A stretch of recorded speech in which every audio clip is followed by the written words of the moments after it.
So welcome dear students, now we are going to start with a new chapter that is electromagnetic induction, जिसको हम लोग short form में बुलाते हैं EMI. अब ये इलेक्ट्रोमैग्नेटिक इंडक्शन नाम से ही आपको पता चल जाएगा कि भाई इसका काम क्या है। सी बेसिकली इसमें हम लोग इलेक्ट्रो मतलब इलेक्ट्रिक फील्ड की बात करेंगे, मैग्नेटिक मतलब मैग्नेटिक फील्ड की बात करेंगे। इसकी वजह से इंड्यूस होना मतलब इनकी वजह से कुछ ना कुछ तो इफेक्ट होना, इनकी वजह से इनके मिक्सचर की वजह से क्या इफेक्ट हो सकती है इसके बारे में सीखेंगे। तो सबसे पहले मैं आपके सामने प्रेजेंट करना चाहता हूँ एक बार मैग्नेट। लेट्स अज्यूम कि भाई ये अपना बार मैग्नेट है। ओके, यहाँ पर ऑब्वियसली उसको दो पोल्स होंगे। ये अपना नॉर्थ पोल है, ये अपना साउथ पोल है। अब मान लेते हैं कि यहाँ पर एक कॉइल मैंने रखा है। ओके, ऐसे जोड़ दिया। इधर मैंने काम करता हूँ, एक एमीटर लगा देता हूँ। हाल फिलहाल आप ऑब्जर्व करना, यहाँ पर कॉइल में कोई भी पावर सप्लाई नहीं है, तो विदाउट पावर सप्लाई आप तो जानते हो कि यहाँ पर कभी भी करंट फ्लो नहीं हो सकता है। बट फिर भी मैंने एक एमीटर लगाया है। क्यों एमीटर लगाया मैं आपको बताता हूँ। सॉरी। अब आप लोग तो जानते ही हैं कि भाई जब भी एक मैग्नेट हम लोग रखेंगे तो मैग्नेट में से मैग्नेटिक फील्ड निकलती है। तो बेसिकली यहाँ से भी हर जगह पे मैग्नेटिक फील्ड निकलती है, एवरीवेयर, मतलब कि हर जगह पे निकलती है। तो ये जो भी मैग्नेटिक फील्ड निकलती है वो यहाँ से भी पास होती है, फिर बाद में घूम फिर के साउथ में एंटर भी करती है। ओके, सो ये जो मैग्नेटिक फील्ड है, अभी हाल फिलहाल मैं मैग्नेट को स्टिल रखता हूँ, मैग्नेटिक फील्ड तो पास हो रही है। इमेजिन करो कि भाई मैंने मैग्नेट को एक स्पीड दे दिया अभी। मुझे जस्ट इमेजिन करो, मैंने मैग्नेट को आगे की तरफ बढ़ाया विद सम स्पीड, कुछ तो स्पीड से मैं आगे की तरफ बढ़ाया। तो जब मैं आगे की तरफ बढ़ा था, बेसिकली ये जो मैग्नेट है, ये मैग्नेट हमारे कॉइल के नज़दीक जा रही है। पहले कैसे था, एक सेफ डिस्टेंस था, अभी सेफ डिस्टेंस नहीं बल्कि और नज़दीक जा रही है। नज़दीक जा रही है, what is happening, the magnet is moving towards the coil. तो इट इज ऑब्जर्व्ड, अब ध्यान से सुनना, इट इज ऑब्जर्व्ड दैट इस कॉइल में जहां पर कोई पावर सप्लाई कनेक्ट किया ही नहीं है, इस कॉइल में से अब तक तो कोई करंट फ्लो नहीं था। जब मैग्नेट स्टिल खड़ा था तभी तो कोई करंट फ्लो नहीं था, लेकिन जब मैग्नेट मूव करना शुरू किया तब इसमें करंट फ्लो शुरू हो गया। लेट मी अज्यूम इस पे करंट फ्लो जो है वो ऐसे क्लॉकवाइज करंट फ्लो शुरू हो गया, एग्जांपल के तौर पे अज्यूम कर रहा हूँ। ठीक है, फिर साइंटिस्ट ने क्या किया, मैग्नेट को वापस रोक के देखा कि क्या हो रहा है। तो रोका तो वापस करंट फ्लो बंद हो गया। फिर मैग्नेट को पीछे की तरफ लेके जाने की कोशिश की कि पीछे की तरफ लेके जाने से क्या हो रहा है। तो उन्होंने ऑब्जर्व किया कि भाई पीछे की तरफ लेके जा रहा था तभी वापस इसमें करंट फ्लो हो रहा था, लेकिन इस बार करंट फ्लो ना उल्टे डायरेक्शन पे फ्लो हो रही। उन्होंने वापस मैग्नेट को रोक के देखा तो वापस करंट फ्लो रुक गया। वापस उन्होंने मूव करने की कोशिश की, इस बार उन्होंने स्पीड बढ़ाने की कोशिश की, स्पीड बढ़ाया तो उन्होंने ऑब्जर्व किया कि जितना ज़्यादा स्पीड बढ़ाया उतना ही ज़्यादा करंट फ्लो हो रहा है, जितना कम स्पीड रहेंगे उतना ही कम करंट फ्लो, जितना ज़्यादा स्पीड उतना ज़्यादा करंट फ्लो। वापस रुकेंगे तो नो करंट फ्लो, नज़दीक जाएंगे तो क्लॉकवाइज करंट फ्लो, दूर जाएंगे तो एंटी क्लॉकवाइज करंट फ्लो। तो ये देख के ना काफ़ी लोग है ना कंफ्यूज हो गए कि भाई ऐसा क्या हो रहा है। ऐसा क्यों हो रहा है, ऐसा हो रहा है, मतलब इट्स अ बिग डील, मतलब इन्होंने कभी सोचा नहीं था कि भाई ऐसा भी कुछ हो सकता है करके। ओके, तो yes, but yes it is happening. Okay, अब ये जो होता है तो बेसिकली इसके अंदर क्या होता है वो हम लोग थोड़ा थोड़ा करके इस चैप्टर में स्टडी करने वाले हैं। Now let me open the text book for you guys. Text book से कनेक्ट करके बताऊंगा तो फिर थोड़ा रीडिंग इजी हो जाएगा आप लोगों के लिए। ओके, सो ये रहा सेम सिचुएशन जो मैंने आपके सामने दिखाया, bar magnet and the coil. Okay,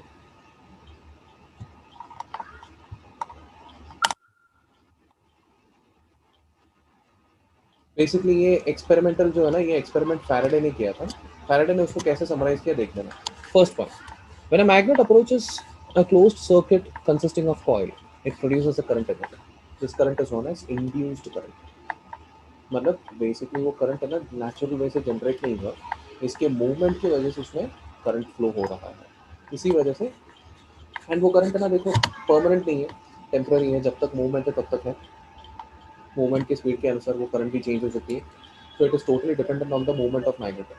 Therefore, that kind of current जो हम लोग ने टेम्पररली ऐसा बनाया है, ओके, ऐसे जुगाड़ करके बनाया है, ऐसे काइंड ऑफ करंट को हम बोलते हैं इंड्यूस्ड करंट। वैसे ही जुगाड़ करके बनाए हुए ईएमएफ को हम बुला सकते हैं induced EMF. Okay, so these are the definitions for induced current and induced EMF. First point तो रीड किया हम लोग ने।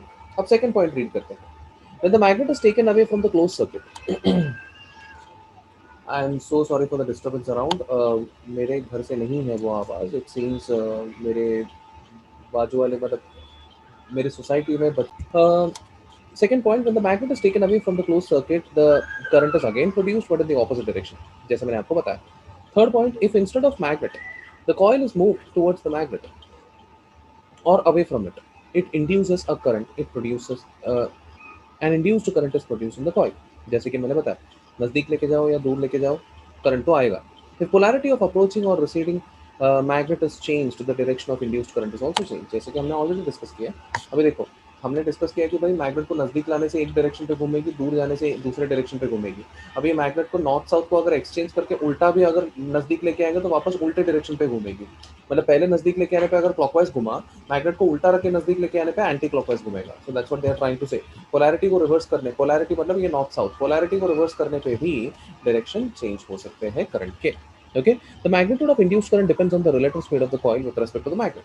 तो जैसे मैंने ऑलरेडी बताया कि भाई मैग्नेट का speed with respect to coil या फिर कॉइल का speed with respect to magnet, इनकी स्पीड के ऊपर डिपेंड करता है कितना ज्यादा करंट वो लोग इंड्यूस कर सकते हैं। And here comes the sixth point, the induced current exists so long as there is a relative motion between the coil and the magnet। ये भी मैंने आपको बताया कि जब तक इन दोनों के बीच में एक रिलेटिव मोशन होता है तब तक इंड्यूस्ड करंट पक्का एग्जिस्ट करता है। अब तक किसी को कोई डाउट, चैट पर रिप्लाई कीजिए।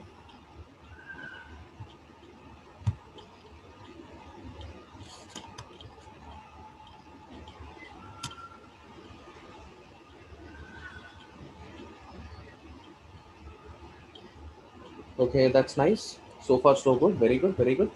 ठीक है, सो ये मार्क कर लीजिएगा, ये जो पोर्शन है टेक्स्ट बुक का ये मार्क कर लीजिएगा, because I am going to give these points, I am going to ask you to write these points as a homework. Okay, so sixth point हो गया। sixth point के बाद seventh point, instead of a magnet and the closed circuit, two coils with their planes facing each other also produce similar effect mentioned above in the experiments। okay, तो इसमें basically फर्क सिर्फ इतना होना चाहिए कि दो कॉइल पे हम लोग अगर रखेंगे, एक कॉइल में कोई पावर सप्लाई नहीं, दूसरे कॉइल में पावर सप्लाई है, तो भी सेम इफेक्ट होगा। क्यों सेम इफेक्ट होगा? पहले कॉइल में पावर सप्लाई है मतलब पहले कॉइल में कंटिन्यूसली करंट फ्लो होगा, एंड जब भी करंट फ्लो होता है तभी मैग्नेटिक फील्ड जनरेट करता है ये, एंड ये जो मैग्नेटिक फील्ड जनरेट करता है दूसरे फील्ड को इफेक्ट कर सकता है एंड दूसरे फील्ड पे करंट इंड्यूस कर सकता है। ये है तुम्हारा सेवन्थ पॉइंट। सेवन्थ पॉइंट के अंदर भी उन्होंने चार कंडीशंस दिए हैं। व्हेन द सर्किटरी, मतलब इमेजिन कर लीजिए पहले वाले कॉइल को प्राइमरी कॉइल बुलाना है, दूसरे वाले कॉइल को सेकेंडरी कॉइल बुलाना है। तो फर्स्ट कंडीशन क्या है? When the circuit of the primary coil is closed और broken, the momentary deflection is produced in the galvanometer at the time of make or break.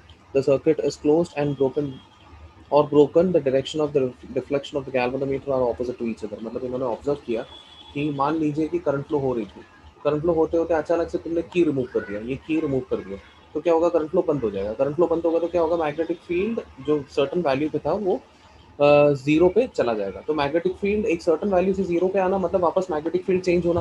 See basically क्या होता है, ये मैग्नेट को नजदीक लेके आते हो तो इस पे कॉइल के ऊपर मैग्नेटिक फील्ड चेंज होता है। जब भी कॉइल के ऊपर मैग्नेटिक, समरी बेसिकली ये होता है कि जब भी कॉइल के ऊपर मैग्नेटिक फील्ड चेंज होता है तब तक करंट फ्लो होता है। करंट फ्लो होने के लिए मैग्नेटिक फील्ड चेंज होना चाहिए। कॉइल को नजदीक लेके आओ तो मैग्नेटिक फील्ड चेंज होता है, कॉइल को दूर लेके जाओ तो मैग्नेटिक फील्ड चेंज होता है, तो उसके हिसाब से करंट फ्लो भी चेंज होते रहते हैं। सो यहाँ पर इन्होंने बोला है कि फर्स्ट प्राइमरी कॉइल पे तुम अगर करंट फ्लो चालू करो या चालू करंट फ्लो को बंद करो, बंद करंट फ्लो को चालू करो या चालू करंट फ्लो को बंद करो, basically you are changing the current. When you are changing the current you are changing the magnetic field, when you are changing the magnetic field बाजू वाले कॉइल पे करंट फ्लो चेंज होता है, मतलब current flow चलता रहता है। ये था तुम्हारा first condition. Second condition, when there is a relative motion between the coils then the current induced will also be change. वो तो ऑब्वियसली अपने मैग्नेट की तरह कॉइल को नजदीक लेके आओ तो करंट क्लॉकवाइज जा रही है, तो कॉइल को दूर लेके जाओ तो करंट कॉइल का करंट जो है ना एंटी क्लॉकवाइज जाएगी। Third point, whenever the current in the primary coil is changed, either increased or decreased by sliding a rheostat jockey, a deflection is produced in the galvanometer. This indicates the presence of induced current. The induced current exists so long as there is a change in the current in the primary coil। वापस same story सी, पहले कैसा था, हम लोग current को on off करके change कर रहे थे, फिर कैसे थे, करंट को कंटिन्यूसली ऑन रख के हम लोग कॉइल को दूर नजदीक मतलब मूव करवा के चेंज कर रहे थे। अभी कैसे है, कॉइल को नजदीक रखेंगे, करंट को कंटिन्यूसली ऑन रखेंगे, लेकिन करंट के वैल्यू को कम ज्यादा करते रहेंगे तो कुछ भी तरह का चेंज, या तो तुम ऑन ऑफ का चेंज करो, नहीं तो डिस्प्लेसमेंट का चेंज करो, नहीं तो करंट के वैल्यू को कम ज़्यादा करो, या फिर डायरेक्शन को चेंज करो। कैसे भी तरह का चेंज करे, यहाँ पर दूसरे सेकेंडरी कॉइल पे हमेशा ही करंट फ्लो होगा ही होगा, इंड्यूस्ड करंट फ्लो बोलते हैं। तो ये 3 डिफरेंट डिफरेंट कंडीशन है जो फैराडे ने ऑब्जर्व किए थे 7 पॉइंट के अंदर। तो पहले 6 पॉइंट्स मैग्नेट और कॉइल को लेके था, 7वां पॉइंट अकेला 2 कॉइल्स को लेके था। Okay, so I want you guys to just mark these, make a marking. यहाँ से ये जो है ना, यहाँ से फर्स्ट पॉइंट से चालू होगा, फर्स्ट पॉइंट से लेकर 7th पॉइंट तक आप लोगों को करना है। So I am expecting you guys to do this. Please make a note.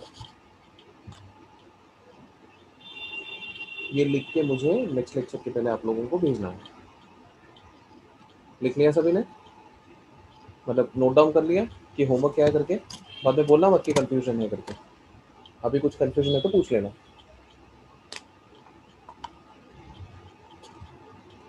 हो गया सभी का? हो गया तो डन करके बोल दो।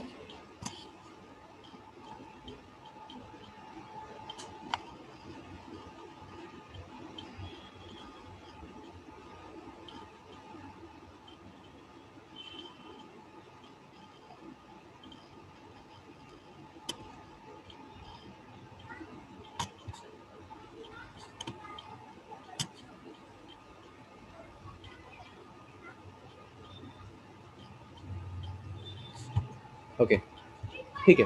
Now proceeding towards this theoretical aspect, Faraday's law of electromagnetic induction. See Faraday के दो लॉज हैं जो काफी इंपॉर्टेंट लॉज है, मैं बताता हूँ दोनों लॉज एक एक करके। The first law, whenever there is a change of magnetic flux in the closed circuit, an induced EMF is produced in the circuit. See, अब तक हम लोग ने जो सीखा उसी को थोड़ा और अलग तरीके से हम लोग बोल रहे हैं यहाँ पर। यहाँ पर हम लोग ने क्या सीखा, ये कॉइल के अंदर करंट फ्लो कब होता है? जब हम कुछ ना कुछ तो मूवमेंट करेंगे या कुछ ना कुछ तो चेंज करेंगे। जब भी हम कुछ ना कुछ तो चेंज करने की कोशिश करते हैं तब बेसिकली क्या होता है, मैग्नेटिक फील्ड इसके ऊपर जो गिरता है वो मैग्नेटिक फील्ड चेंज होता है। मतलब बेसिकली ऐसे होता है कि भाई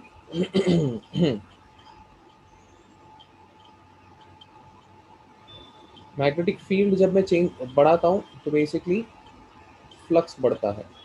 ओके, एंड फ्लक्स जब चेंज होता है, या फिर ठीक है मैं एक काम करता हूँ, ये चेंज का सिंबल डाल देता हूँ। मैग्नेटिक फील्ड को चेंज करो तो फ्लक्स चेंज होती है, change is for delta. Okay, flux जब चेंज होती है तो करंट पैदा होती है, वरना करंट पैदा ही नहीं होता। अभी करंट पैदा हो रहा है, करंट इंड्यूस हो रहा है, इसका मतलब there is always an EMF also induced. अब हाँ, एक और बात, जब हमें इसके पहले जब भी हम लोग करंट को डिनोट करते थे, हम लोग कैपिटल आई से डिनोट करते थे, क्योंकि हमें पता था कि वो करंट का वैल्यू कांस्टेंट होने वाला है करके। ईएमएफ को कैपिटल ई से डिनोट करते थे क्योंकि हमें पता है कि वो ईएमएफ का वैल्यू कांस्टेंट होने वाला है। बट यहाँ पर इस चैप्टर में जो भी हम लोग करंट देखेंगे, सीधी सी बात है, जब तक चेंजेस कर रहा हूँ तब तक करंट है, चेंजेस करना बंद हो गया तो करंट भी बंद हो जाएगा। चेंजेस जितना ज्यादा करूंगा उतना ज्यादा करंट है, चेंजेस जितना कम करूंगा उतना कम करंट है। तो basically this current is not a constant value, it's a volatile value. वो चेंज होते रहते हैं, वेरिएबल वैल्यू है। तो इसी वजह से उसको हम लोग स्मॉल आई से डिनोट करेंगे। सिमिलरली ईएमएफ को भी स्मॉल ई से डिनोट करेंगे। Okay, so in this chapter हम लोग करंट को और ईएमएफ को ऐसे डिनोट करने वाले हैं। Am I clear?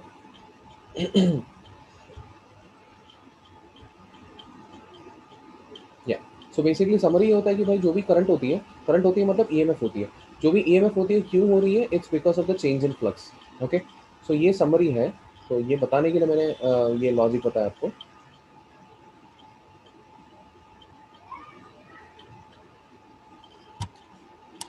यहाँ पर अगर मैं देखूंगा, इधर फर्स्ट लॉ में इन्होंने क्या बोला, when ever there is a change in magnetic flux and induced EMF is produced. अब ये भी मैंने आपको वही बताया कि जब भी चेंज इन फ्लक्स होती है, मैंने आपको यहाँ पर बताया था कि जब भी चेंज इन फ्लक्स होती है तब यहाँ पर ईएमएफ इंड्यूस होती है। सेम स्टोरी, फर्स्ट लॉ वही बता रही है। Do you understand the first law? First law states that कि भाई जहाँ पर भी ईएमएफ चेंज होती है वहाँ पर, जहाँ पर भी फ्लक्स चेंज होती है वहाँ पर ईएमएफ होती है। दैट्स इट, बहुत सिंपल सा लॉ है। अब सेकंड लॉ देखते हैं क्या बोलता है। सेकंड लॉ ये बोलता है the magnitude of induced EMF produced in the circuit is directly proportional to the rate of change of magnetic flux. मतलब ठीक है, इन्होंने स्टार्टिंग में बोल दिया कि भाई फर्स्ट लॉ, फर्स्ट लॉ बोलता है change in flux is directly proportional to EMF induced. Second law बोलता है, सेकंड लॉ उसको थोड़ा सा और मैथमेटिकल अप्रोच दे देता है। एक्चुअली डायरेक्टली प्रोपोर्शनल भी नहीं बोलता ना फर्स्ट वाले पे, फर्स्ट वाले पे सिर्फ होता है करके बोला, डायरेक्टली प्रोपोर्शनल कुछ बोला नहीं। सेकंड लॉ में ये बोला कि जो भी ईएमएफ इंड्यूस हो रही है वो डायरेक्टली प्रोपोर्शनल है चेंज इन फ्लक्स के रेट से, रेट से मतलब अपॉन टाइम से। ये सेकंड लॉ में क्लियरली बताया है। Okay, And this law is known as the quantitative law, as it gives the magnitude of EMF. पहले वाला क्या था, सिर्फ रिलेशन बता रहा था, ये वाला जो है मैग्नीट्यूड भी बता रहा है, क्वांटिटी बता रहा है, इसी वजह से इसको बुलाते हैं quantitative law. Okay. Now if phi is the magnetic flux linked with any. Okay, ये एक्सप्रेशन जो आपके सामने दिख रहा है, ये मैंने जो बनाया, डेल्टा की जगह पे इन्होंने डी यूज किया. सो बेसिकली मैं ऐसे भी लिख सकता हूँ, E is equal to D phi by D T. अभी प्रोपोर्शनल है करके बोला है, तो वही प्रोपोर्शनैलिटी कांस्टेंट तो होगा ही ना. तो प्रोपोर्शनैलिटी कांस्टेंट को यहाँ पर के से डिनोट किया है, के को यूनिवर्सली वन करके कंसिडर किया है, देयरफॉर ई का एक्सप्रेशन हो जाएगा D phi by D T. ये हो जाएगा हमारा एक्सप्रेशन. अब इन्होंने ऑब्वियसली एन टर्न्स के लिए रहेगा, सॉरी ये होगा, अभी तक तो मैं यहाँ पर नहीं हूँ, ये होगा अपना एक्सप्रेशन. अब ऑब्जर्वेशन ये है कि अगर ईएमएफ इंड्यूस हो रही है फ्लक्स के चेंज की वजह से, इट इज ऑब्जर्व कि वो हमेशा एक दूसरे को अपोज करने की कोशिश करती है. अपोज करने की कोशिश मतलब अपोज करने की कोशिश मतलब इमेजिन कीजिए यहाँ पर ये मैग्नेट ऐसे नज़दीक आ रही है जिस वजह से कॉइल में करंट फ्लो हो रही है. ओके. तो इट इज ऑब्जर्व कि मैग्नेट जब नज़दीक आती है कॉइल में करंट फ्लो होती है, कॉइल में जब करंट फ्लो होती है तो वो खुद एक मैग्नेट बन जाता है. एंड वो मैग्नेट पता क्या करता है, ये कॉइल पता क्या करता है, ये कॉइल जो है, जो मैग्नेट नज़दीक आ रही है उसको रोकने की कोशिश करती है by applying an opposition force. So what it is trying to do, so basically magnet के मूवमेंट की वजह से चेंज इन फ्लक्स हो रही है, change in flux, and change in flux की वजह से ईएमएफ इंड्यूस हुआ. एंड ये जो ईएमएफ इंड्यूस हुआ, ये ईएमएफ उल्टा मैग्नेट को ही रोकने की कोशिश कर रही है, that means change in flux को रोकने की कोशिश कर रही है. सो इन शॉर्ट क्या हो रहा है, जिसने ईएमएफ को क्रिएट किया, ईएमएफ उसी को रोकने की कोशिश कर रहा है. इसी वजह से I can say that EMF and change in flux both are opposite in direction. Since they are opposite in direction there should be a negative sign. इसी वजह से यहाँ पर नेगेटिव साइन होती है, बिकॉज ये जो है ना, they are opposite, they oppose each other.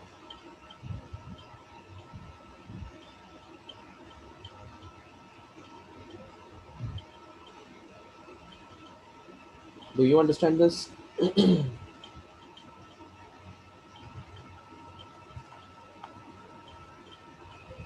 Okay, very good. ठीक है. सो बच्चे लोग, I request you guys to, just a moment, I request you guys to write this thing starting from here. पहला heading लिख लीजिए, Faraday's law of electromagnetic induction. जल्दी से लिख लीजिए, Faraday's law of electromagnetic induction.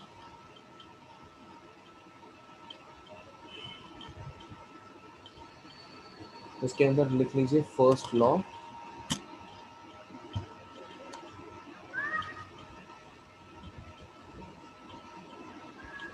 First law के बाद ये स्टेटमेंट लिख लीजिए. फर्स्ट लॉ के बाद ये स्टेटमेंट लिख लीजिए यहाँ से यहाँ तक.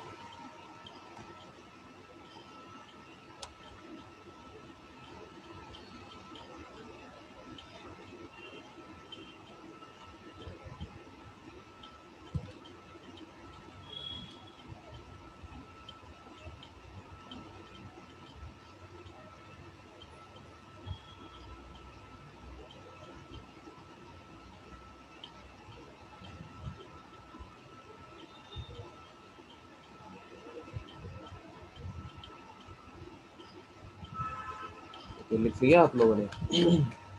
ये फर्स्ट लॉ लिखने के बाद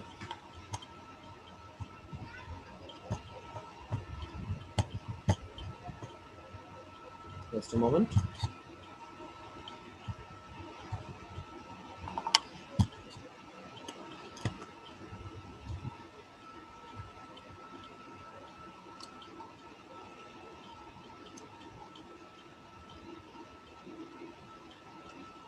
यप.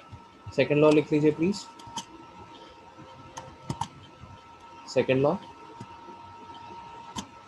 सेकंड लॉ का स्टेटमेंट यहाँ से लेकर यहाँ तक लिख लीजिए प्लीज.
इतना लिख के हो गया करके मैं अज्यूम कर रहा हूँ।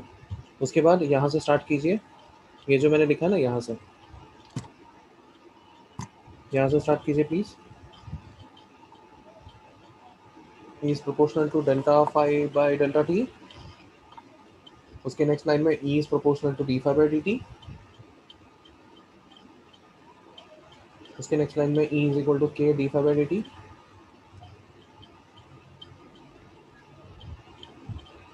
उसके नेक्स्ट लाइन में k is equal to 1।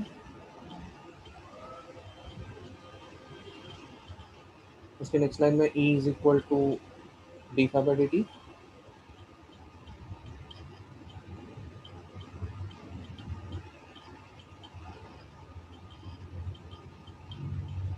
Okay, उसके नेक्स्ट लाइन में ये लिखना है सिंस, मैं जो बोल रहा हूँ वो लिखो। उसके नेक्स्ट लाइन में सिंस द EMF induced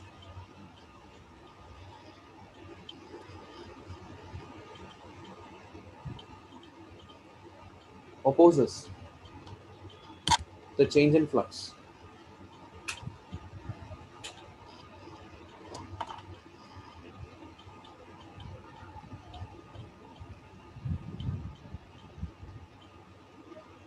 उसके नेक्स्ट लाइन में लिखो E is equal to minus d phi by dt, ये expression E is equal to minus d phi by dt।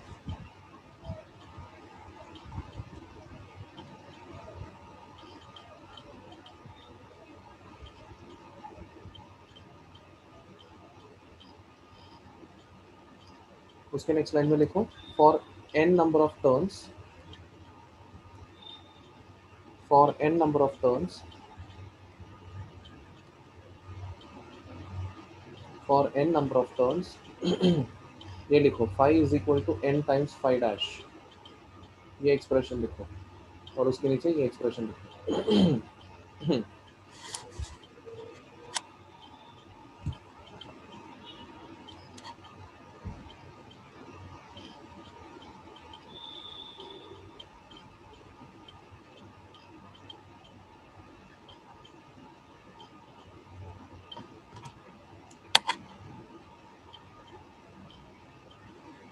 उसके नेक्स्ट लाइन में लिखो this is also known as flux rule, according to which, यहाँ से लेकर यहाँ तक लिख लीजिए, according to which the EMF is equal to the rate at which the magnetic flux through a conducting coil is changing।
I believe हो गया सभी का इतना।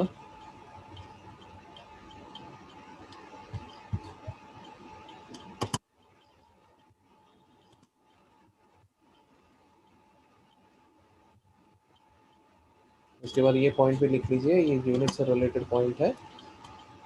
SI unit of E is in volt and d phi by dt is Weber per second। d phi by dt की unit को लेके अक्सर बच्चे लोग कंफ्यूज हो जाते हैं, इसी वजह से ये चीज़ मैं बता रहा हूँ। Please do it.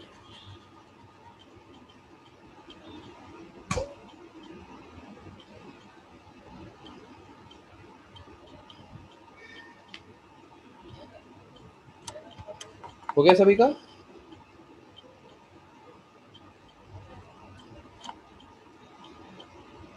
चैट पर रिप्लाई कीजिए प्लीज।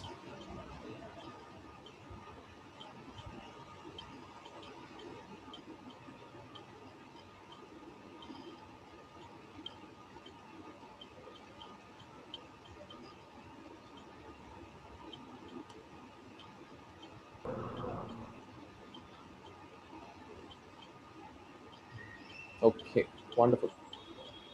ठीक है बच्चे लोग, जस्ट अ मोमेंट।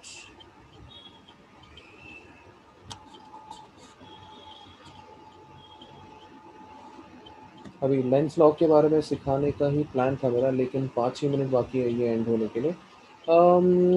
ठीक है, हम एक काम करेंगे, आज के लिए इतना ही काफ़ी हो जाएगा। बाकी का हम नेक्स्ट लेक्चर में करते हैं। लेंस लॉ से हम लोग नेक्स्ट लेक्चर से स्टार्ट करेंगे। ओके।